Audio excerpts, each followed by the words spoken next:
Welcome to the Women in STEM podcast that focuses on the intersectionality of science, technology, engineering, and mathematics. We focus on how we can amplify the voices of women in STEM and make them aware of the multiple different career opportunities that are available. Welcome to the Women in STEM podcast. Can you introduce yourself, please? Okay, hi, my name is Omotejowho Mentie. I'm from Lagos. I'm from Nigeria, from Delta State in Nigeria. I am a product designer with over 6 years of work experience. This has spanned different industries. So I've worked in fintech, blockchain, education, hospitality, and most recently, still finance-based, but CFDs. I just completed a master's last October in creative technology. So apart from working as a product designer, I would say I'm a creative technologist because I still dabble in a few things and a few projects that I picked up from there. I am also a design mentor. I mentor students in Design Lab and also do some mentoring on ADP Lists, which is a free platform where people can book talks and book sessions with me to discuss anything from getting started in tech, doing interview preps, and basically reviewing their portfolios and their resumes. Yeah, that's a little bit about me. Can you tell us a bit more about your journey into product design and what inspired you to pursue this as your career field? Okay, so my journey in tech was very, very unusual because I started off as learning software engineering, actually. I was in a workshop school in Lagos that taught you different technologies, so HTML, CSS, JavaScript, C#. So like the really old languages that were not really popular back then. And from doing that, I discovered graphic design, actually. I have always loved drawing. And when I found out I could do it digitally, it was like a eureka moment for me. I started exploring ways to do it, how to do it. So I started designing little by little. When I went to do my bachelor's, I did my bachelor's in Mauritius. When I went to do it there, I stumbled on a topic in a course I did for project management called heuristics evaluation. So from exploring heuristics evaluation, I realized that there is a part that is much more focused, that is still design related, but has this little bit of psychology, understanding people's mind and people's behavior, and that really appealed to me. From then on, it was just like a straight thing for me. Even though I was doing other things, that design was still at the back of my mind. I was doing it freelance for a while, before I now decided, okay, this is my full-time thing. Then I started looking for little courses I could do online. Back then, it was very hard. There were no like official boot camps to do learn UX design. So I stumbled on Udacity, on Coursera, on Udemy. They were doing little courses like that. And that's where I started learning. Then I got my first opportunity. I did an internship with a company in Singapore. I was an UX intern there for a while. And from then on, I've just been getting either freelance roles or full-time roles. I'm currently working full-time, but I've worked in both settings. So I'm kind of familiar with how they are. Great. And how did your master's discipline contribute to your approach and your understanding of product design? Okay, so my master's is something that I've always wanted to do. I've always been interested in doing design that is not just digital, but it's also physical. So my master's took me out of the box that's just doing UX design work has probably kept me in, and took me out to thinking about actual products, actual real things that exist, and how you can design them, what you have to put into consideration, how they would influence people, what is like the end use case, who is it affecting, who are the people who are going to use it. So that was the thing for me. It took me out of just doing design. There's a lot of methodologies that is normally used in UX design normally, but for my master's, it took me to just the process of doing things like maybe like an engineer, because you have to problem solve first before you can come up with a solution. So that has really, really changed the way I approach design, because now when I want to solve anything currently in my work, I take my time to actually do the proper research. If I have to read papers, read research that has been done, proving theories, following psychological methods. That's what I do. That's why my master's has shown me that that's the best way to do it. Design should not be just looking at what is in the computer and maybe at that moment when the person picks up a phone and opens an app. Design is, I wake up in the morning, I'm thinking about this thing. Okay, this app will solve this problem, and I do it. So what's the things that people do outside the product they are using till they finish the task they want to do? That's how design has been for me now since my master's. So it's changed the way I approach problems. I picked up a lot of new skills because I did a lot of programming as well in my master's. So when I look at solutions, at the same time, I'm also thinking about what kind of technology would help me achieve the solution I want. That's how it's changed for me. Wow, that's a huge transformation. Yeah. Another transition that you've been through is going through the job hunting process, and you've moved from Nigeria to the UK. Can you speak on that a bit, and what were some of the challenges you faced and how did you overcome them? Okay, so when I was in Nigeria, I was working mostly remotely. I think almost all my roles, I think just one or two of my roles were based in Nigeria. Almost all my roles were fully remote. So I was kind of used to a very, very diverse environment before I came here. Now, the shift has been from being fully remote to, to having to go into an office. So the job search in the sense is that I first started off looking for fully remote move because that was what I was used to. But from just even looking at the number of roles that were available, I could see that a lot of companies here in the UK prefer people to come into the office, which was like, okay, that's something I need to adapt to and adjust, because I believe if you want to succeed in wherever you are, you have to understand how people get things done. So that was one of the first things I did. I noticed that that's the thing. So I said, okay, let's switch to that mindset that I would have to go into the office. Now, the job search has been interesting because it's been good, and it's been weird in a way, because sometimes you just apply for a role today and in the next 30 minutes you can get a rejection, which can be very demoralizing.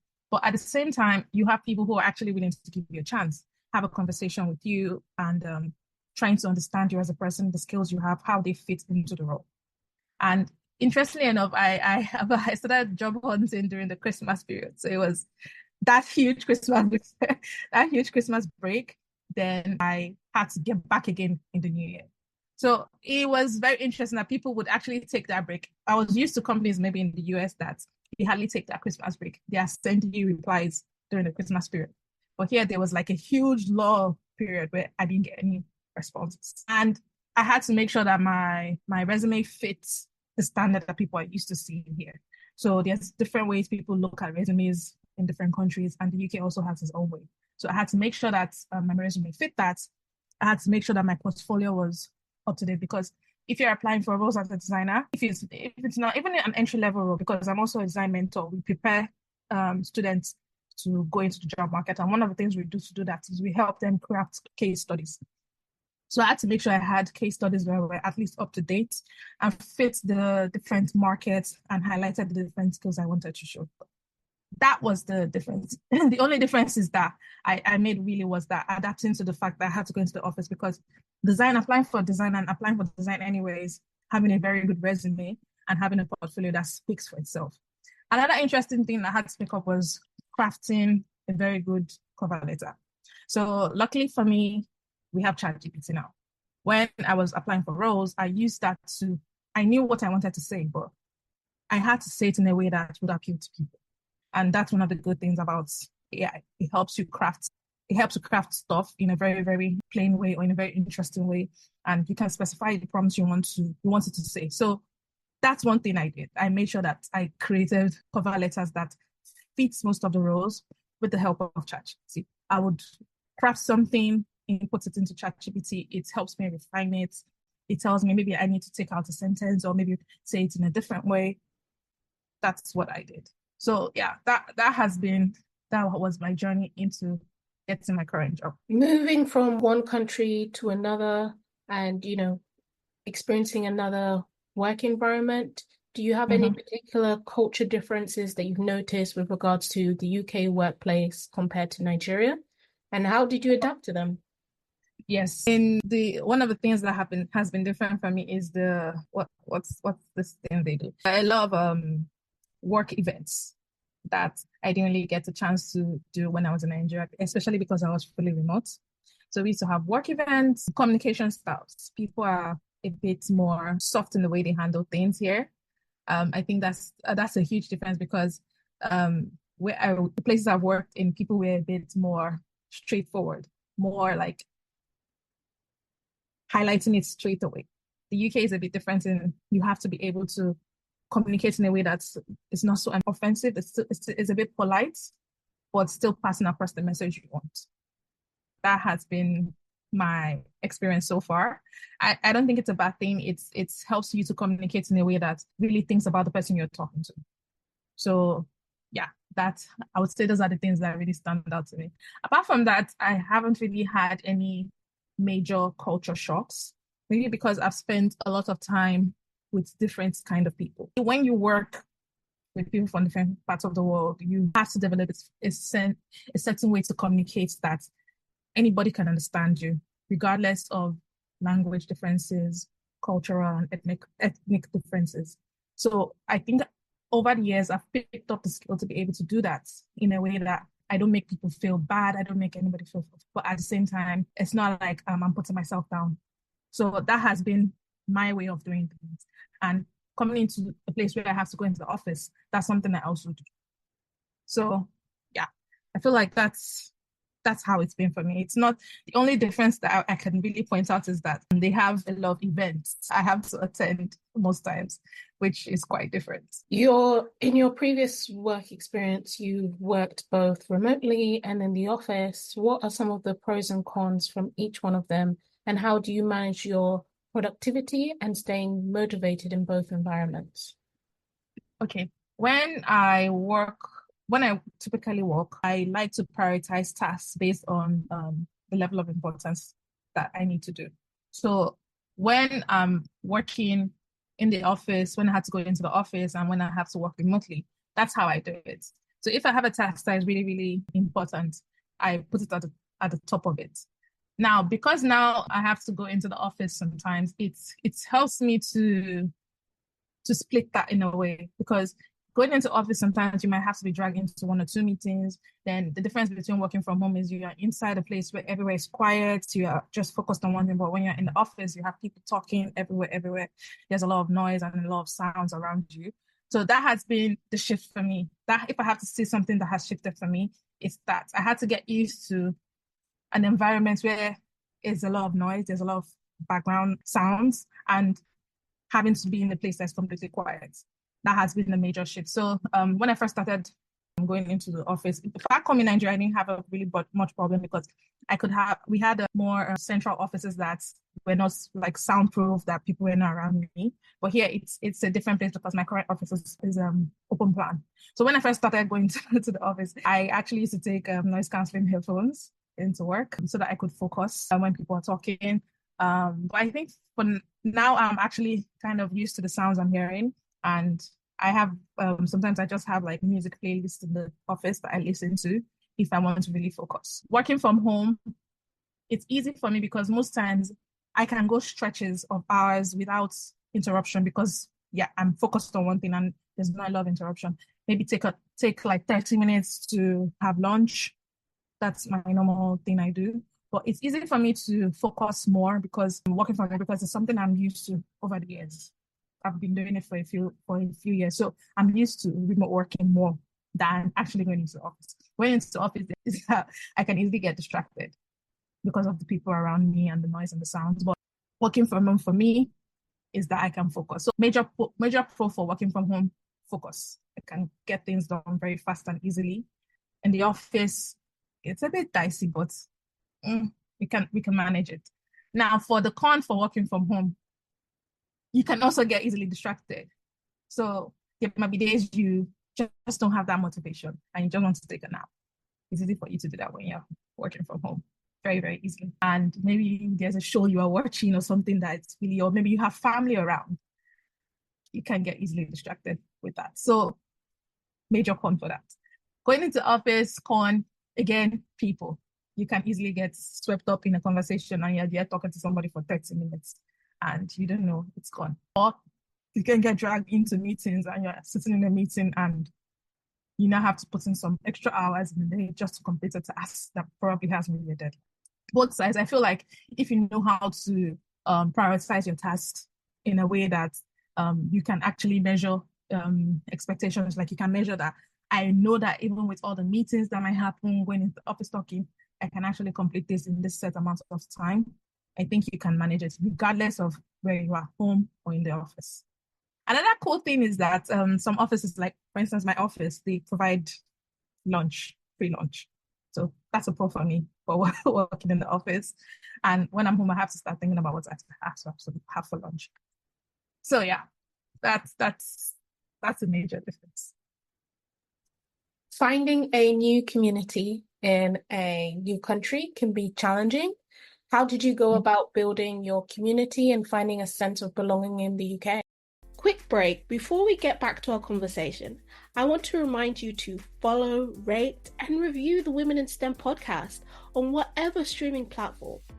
Your support really helps us to reach more listeners and continue to bring inspiring stories and valuable insight. Don't forget to share this episode with your friends and colleagues who might be interested in learning a bit more about women in STEM. Also, make sure to check out our new LinkedIn page, the Women in STEM podcast, where you get to see some of the latest advancements in technology and learn more about women in STEM. And please make sure to check the bio to see where you can vote for the Women in STEM podcast.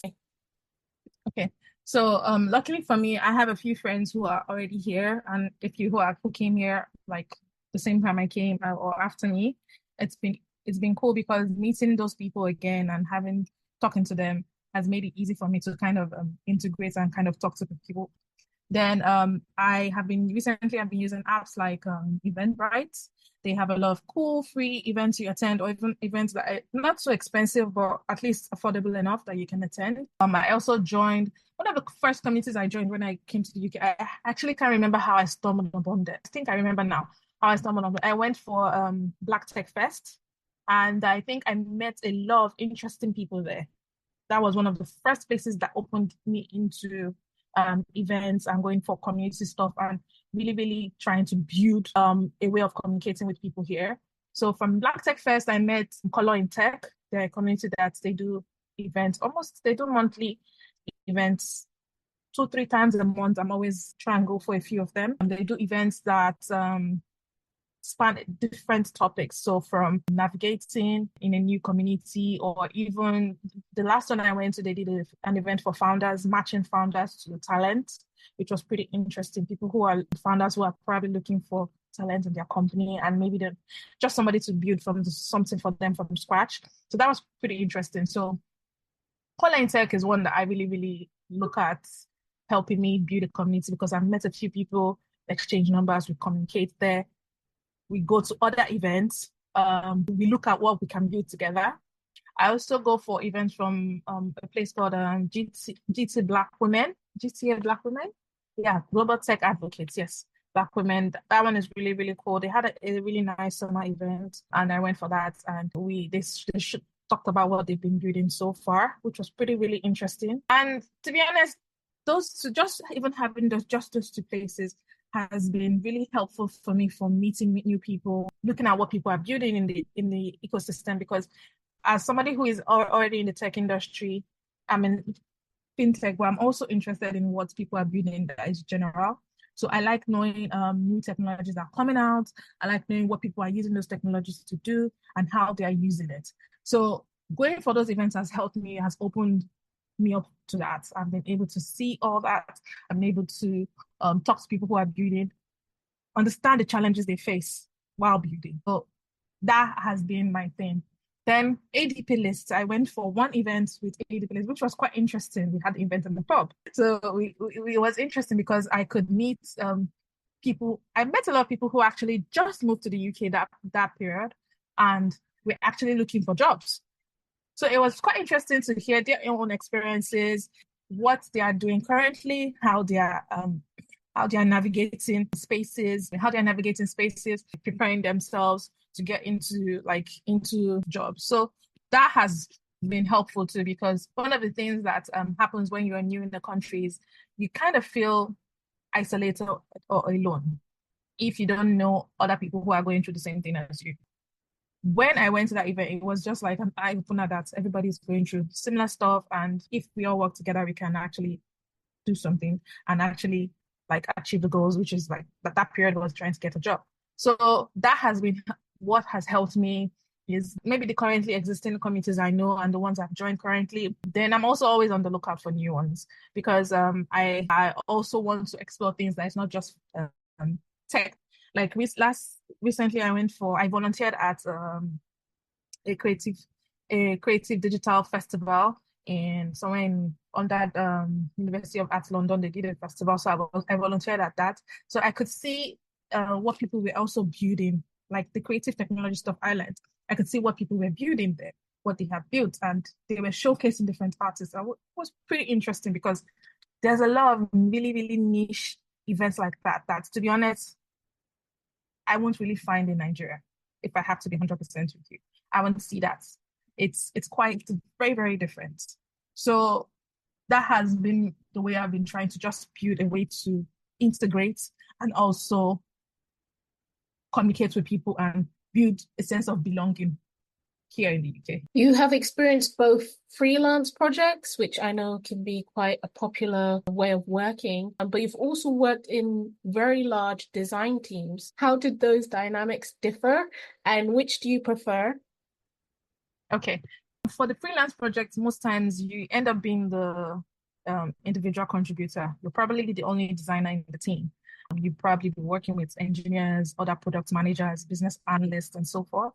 And for the big design teams, it's pretty cool because you have a lot of support that you won't get if you are the only contributor. So if I had to say, my experience with the freelance has just been maybe short spurts. I work on a project for a few months, we deliver, it's done, and most times it ends there. Or it's the ongoing relationship that they call on me whenever there's a project they need my skills for. And for the full-time one, because it's a big team, you can, okay, maybe you have a design problem that you've done your research, you've done everything, and there's nothing that can be done to it. You can always reach out to somebody who is always willing to support. And that's the huge difference, because as an individual contributor, you are the one that is trying to pass your knowledge across to everybody that is not in the UX design field or a product designer. But in the other one, when you have a big team, you have a lot of support around you. People can back you up, you share knowledge. So one of the things that happens with designers sometimes is they don't know how to get feedback and they don't know how to receive feedback. And that's a thing that, if you have been an individual contributor for a very long time, it becomes something that would affect the way you see design, because you feel like you're the only one. So you can get a sense of ego. With being in a big team, you would have to have other designers critiquing your work, and you should be able to understand what they're saying, listen to it, and accept it. And you should be able to say, okay, this is what I require from you at this moment. That's the big difference as an individual contributor and being in a full big design team. If I had to pick the one I would prefer, to be honest, I would prefer to be in a big team, because it's growth for you as a designer. It's big, but being an individual contributor, it's good too. You can get to experience different industries. That's one of the advantages I would see in that. If you're somebody who is interested in working maybe in fintech, maybe you want to do a social site, or you are interested in hospitality, AI, whatever. As an individual contributor, it's very, very easy for you to do that, because you can be in multiple places, multiple teams, work with different companies. That's the really, really good part of it. You get to expand your knowledge on different topics. But for the big team, is your growth as a designer is really, really pushed, because you have other designers who will probably be critiquing your work as well as you. You have to catch up. You have to keep up with it. That's the difference. But at this point in my career, I would actually stick to that, because I still feel like I have a lot of room to grow. I still want to still continue growing as a designer. So yeah, the big thing. As a design mentor, what advice do you give to young designers who are looking to break into the industry, especially ones who are wanting to also move to a new country for opportunities? Okay, that's two tiers. That's question. For the ones who want to break into the industry, I always tell them to look at what they are interested in. So design in itself is not linear. So you can be a UX researcher, you can be a service designer, you can be a UX writer, you can be an interaction designer, you can be just a UI designer, you can be just a UX designer, you can be a product designer. So I always advise people to look at what your interests are. Before you want to even break in, you should have, okay, these are the things that you can do as a designer. It's not just opening a tool, it's done. Design is more than that. So you as a person, you need to really explore what you want to do. If you feel like you're somebody who wants to do everything, cool, you can be a product designer. If you're somebody who probably looks at that stage of the customer journey from them waking up to go out to do something and interacting with a business, service designer. If you're somebody who probably maybe you came from a marketing background and you were a writer or something, straight away UX writer. If you're somebody who is just like how things look nice, I will push you to a UI designer. So there are different parts. Then there's now exploring what industry are you interested in. So I always tell people, if you're somebody who you already have an interest in something, you're breaking in, you probably come from a different background. I always try and tell them that to look at a way to merge that different background into your UX work or your design work. I've spoken to mentees that are interested in UX design. I spoke to one that was a doctor, a practicing doctor. And if you even look at her case studies, they were really medical related. I've had a mentee who was just straight up fintech. She studied maths, so she was very, very interested in the fintech industry. So when she's looking for jobs or looking for topics, she always goes straight to look for fintech stuff. So it's really just merges together. I've spoken to one who was a videographer, a photographer and a videographer. That kind of person would fit into somewhere like Netflix or even somewhere that does filming that needs designers straight away, because he already has leverage against other designers who have not been in the industry. So breaking into design from another career, it's really, really advantageous to just pull up on those strengths you had previously from your previous career. Think about how you can use design in that field. So that's what I mostly tell my mentees, that they should do that, because learning design can be hectic if there's no interest or passion in it. The way I mentor, I do paid mentorship. It's a boot camp. It takes about 6 to 8 months to complete the course. That's a lot of effort. So if you can't really, really think about the area which you want to really, really focus on, it becomes difficult for you to even learn the skills you need to actually succeed as a designer. So that's that group. That is what I really, really tell them, so that it pushes them to say, okay, I don't have to throw away my previous knowledge. I can still carry it with me. There's also research that shows that a lot of companies tend to want to look at people who are coming in from other disciplines because they have a richer life, like they have richer knowledge. So it's much more addition for those businesses. Now, for the people for moving to another country, it's practically going through the same route I did when I was looking for a job. Make sure that your CVs, your resume matches the standard that they are looking for in the new country. Make sure that you try and understand the way they communicate from the interview process, from the first one till you probably get an offer. And another thing I had to learn is try and understand the laws in that country. If you're moving to a different country, you need to understand the laws. You need to succeed in that country, to be honest. So those are the things I try and cover. I try and tell people, like, because I've actually had somebody reach out to me who just moved to here.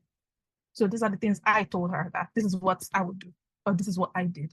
And I would say you should actually just go the same route, because it has helped me succeed. With your diverse range of experience and knowledge, how do you see your role in product design evolving in the future? And what skills do you think are most important?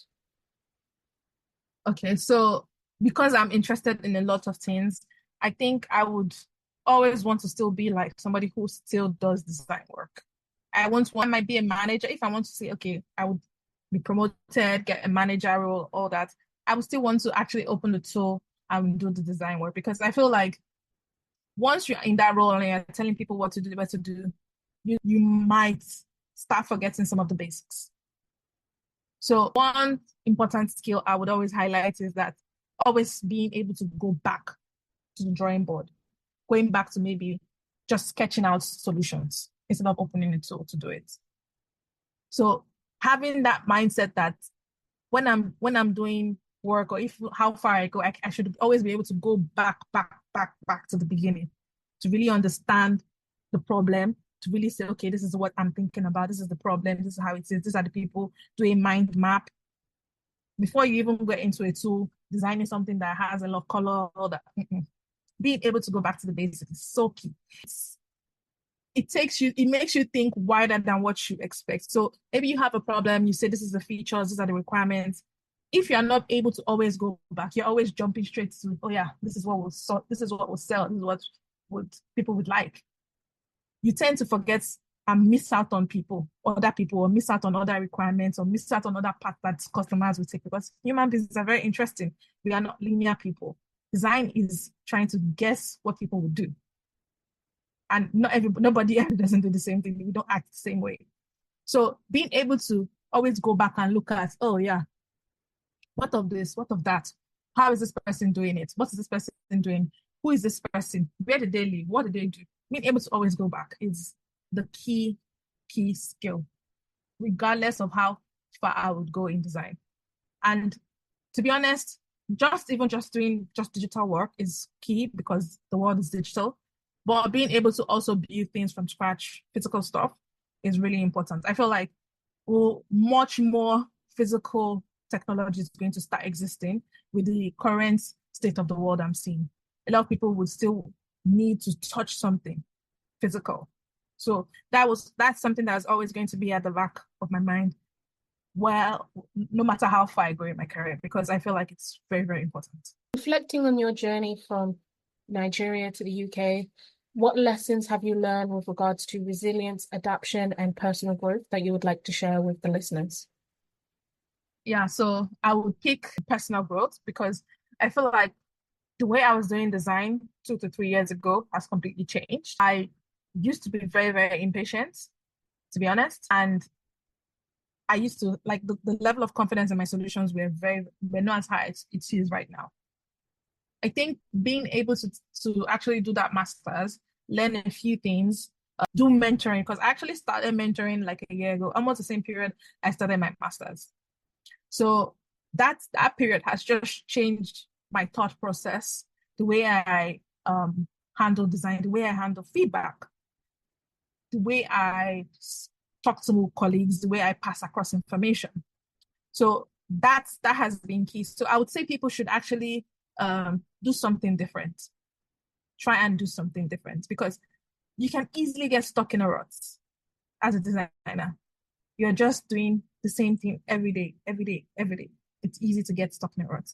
So just do something different. Do something different. Get something that is not really, really designed, like not pushing pixels. We call designers that they're pixel pushers. Do something that's not pushing pixels. And you would see the way your mindset would kind of shift.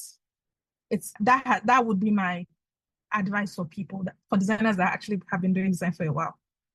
Do something different.